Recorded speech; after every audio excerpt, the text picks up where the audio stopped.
Лень уничтожает амбиции. Гнев уничтожает мудрость. Страх уничтожает мечты. Эго уничтожает рост.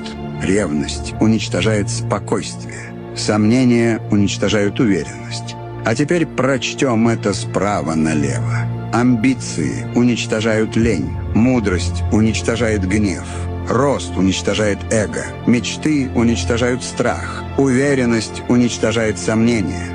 Только вы выбираете, как жить. Любое событие в нашей жизни может выглядеть по-разному, в зависимости от того, с какой стороны смотрите.